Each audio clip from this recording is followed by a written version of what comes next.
बिस्मिल्लाहिर्रहमानिर्रहीम। नाज़िया सुबह से मैं इकबाल जंजुआ। नाज़रीन, आज इतवार है और 27 अक्टूबर है।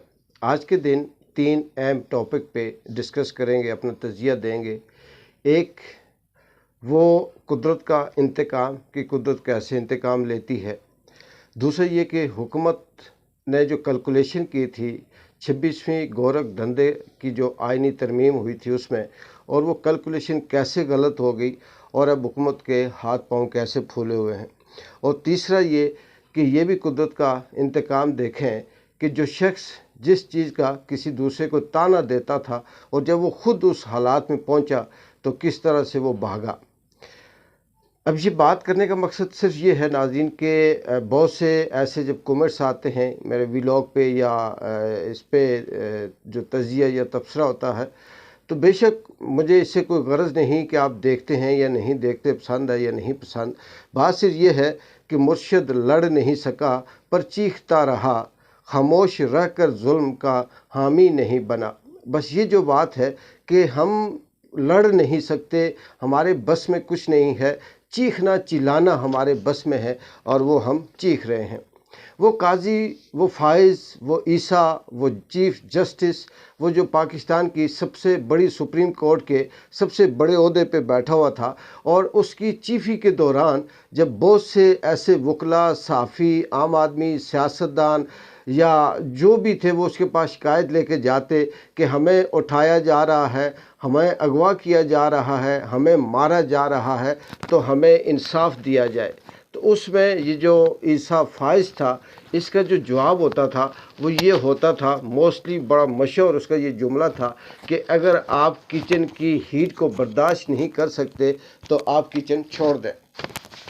बिल्कुल इसी तरह से जब कोई साफ़ी उसके पास जाता तो वो भी यही कहता, जहाँ तक कि वकला और जजीज भी इसके पास गए और जजीज ने ये कहा कि इस तरह से हमें जो एजेंसीज़ हैं, ये जो लोग हैं, उनकी तरफ से थ्रेट है।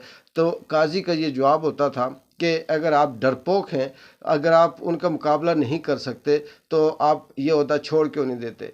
वही फाइज ईसा, आज उससे ये सवाल है कि ये तो वो लोग थे, चाहे साफ़ी हों, सियासतदान हों, वकला हों, जज हों या आम आदमी हों, इन्होंने सहा, ये किचन में रहे, गर्मी को बर्दाश्त किया, हीट को बर्दाश्त किया, कुछ मर गए, कुछ पागल हो गए, लेकिन भागे नहीं। और आप जो सबसे बड़े, सबको ताना देने वाले थे, आपको जब आपकी रिटायरमेंट के बाद आपको ये अंदाज़ा था कि आप यहाँ पर किस तरह से जलील होंगे, और आपने 24 घंटे भी नहीं लगाए और भाग गए यहाँ से, अपना ख़ानदान, अपने अहले खाना को लेकर यहाँ से निकल गए। बेशक इसके पीछे जो मर्ज़ी को लॉजिक देता रहे, आज़ादी है, आपकी मर्ज़ी है, आप जिधर मर्ज़ी जाएं, आप रिटायर हो गए, आप आज़ाद हो गए, ये सारी चीज़ें अपनी जगह पे कहने वाले कहेंगे, लेकिन इतना भी नहीं होता।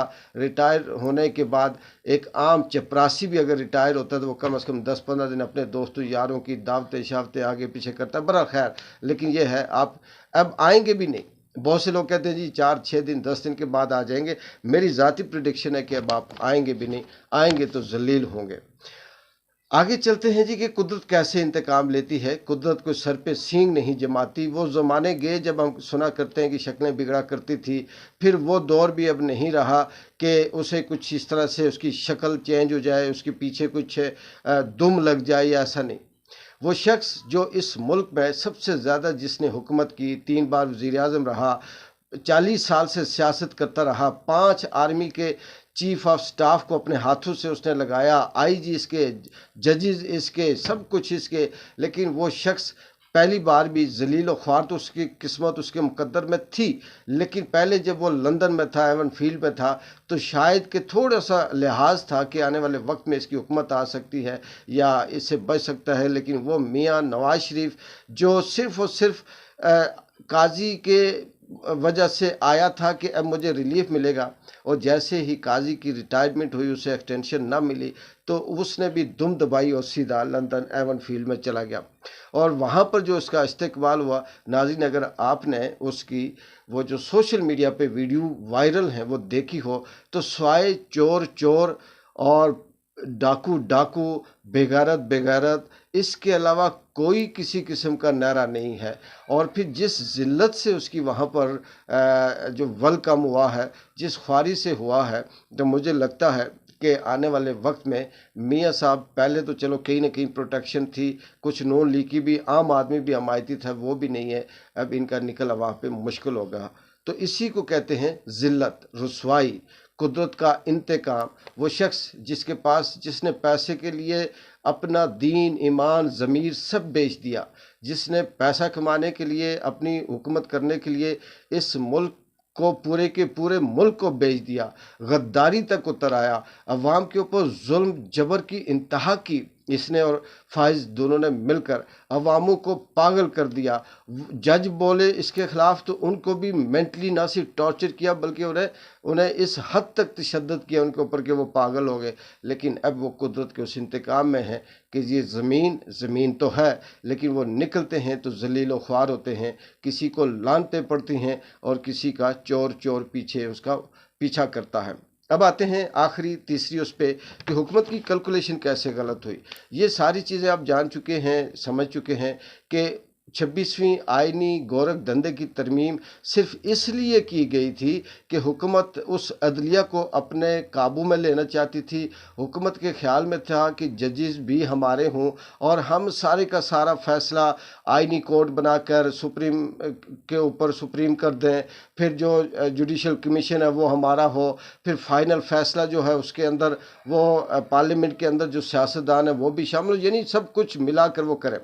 लेकिन उस आइनी तरमीम के अंदर इन्होंने जो आइन के अंदर तब्दील 26वीं उसमें की, उन्होंने कहा जी कि पैनल बनाते हैं, पहले 3 सीनियर जजों में से किसी एक को जज मुंतखब करेंगे। उसमें जो पहले 3 सीनियर जज थे, उसमें चीफ जस्टिस मंसूर शाह था, उसमें मुनीब अख्तर थे, या अफरीदी थे। इनके जहन में ये था कि मंसूर को भी नहीं बनाएंगे और मुनीब को भी नहीं बनाएंगे, तो हम ये अफरीदी को बनाते हैं। ये अफरीदी है भी, अभी उसकी एज भी रहती है, और अगर वह अभी चीफ जस्टिस बनता है तो उसकी 3 साल पहले वो अपनी मुद्दत से रिटायर हो जाएगा। तो मैं भी कि वो इनकार कर दो। और फिर उन्होंने एक बयानिया भी चलाया अपने टाउटू से, वावडा जैसे, ख्वाजे जैसे लोगों से कि जी वो रिटायर हो सकते, वो इनकार कर सकते हैं, उनका ये है, उनका वो है।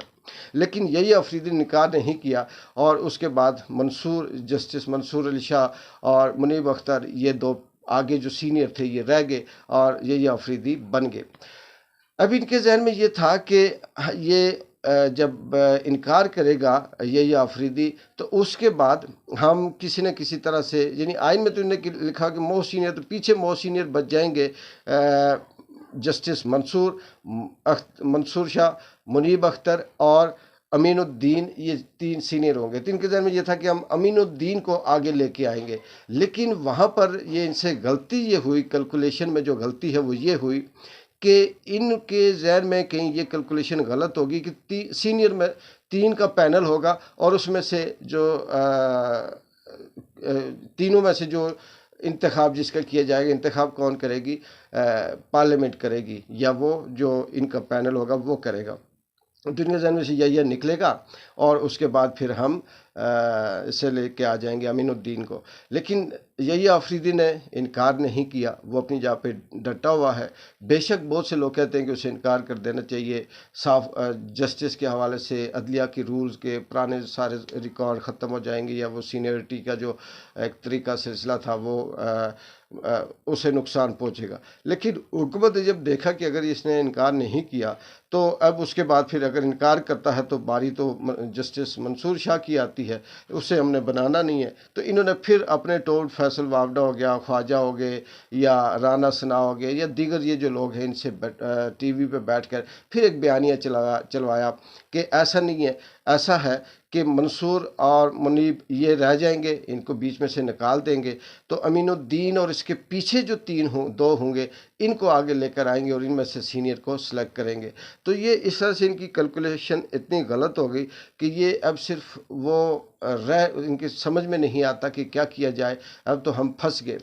बात ये नहीं कि यही अफरीदी बहुत अच्छा है, फैसले देगा नहीं देगा, जाहिर सी बात है ये निज़ाम है 70 सालों से, इससे हम इस बात को बईद नहीं कर सकते कि यही अफरीदी किसी न किसी तरह से आगाह था और ये सारी चीज़ उसे पता थी, उसे वो रजामंदी से ही आया होगा, डील ना सही लेकिन रजामंदी से आया होगा, और किसी हद तक उसका जो रवैया लहजा वो कोई ना कुछ फ़र्क होगा।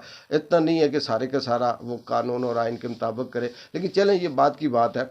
लेकिन अब जो हुकूमत है वो 27वीं आइनी तरमीम की बातें कर रही है, तो कितनी शर्म की बात है, कितनी भोंडी बात है कि 4 दिन अभी हुए नहीं, आपने अपनी मर्जी से 26वीं आइनी तरमीम की, उसमें से आपके दिमाग मऊफ हो गए, बहुत सी ऐसी गलतियां छोड़ दी, आइन भी गया, कानून भी गया, इज्जत भी गई, आप भी बढ़ गए, आपका काम भी पूरा ना हुआ और अब 27वीं कर रहे हैं। 27वीं नहीं होगी, कुदरत क्योंकि आपको जलील करना चाहती है और जलील करेगी। आप जलील हैं, आप रजीम चेंज के तौर पे आए हैं, आप हाइब्रिड हुकूमत हैं, आपके अंदर किसी किस्म की कोई अहलियत नहीं है, आपके हिस्से में सिर्फ जिल्लत रसवाई बचती है, वो अब है ही है। और देखते हैं कि आज तो छुट्टी है, कल से अगला जो हफ्ता है वो किस तरह से तब्दील होता है और उसमें कौन सी ऐसी चीज़ें सामने आएंगी जिसमें आपके हिस्से में मज़ीद ज़िल्लत रसवाई वो होगी, और उसके बाद फिर वक्त किस तरह से बदलता है। एक बार जिन जो को इजाज़त दें, अल्लाह हाफिज़।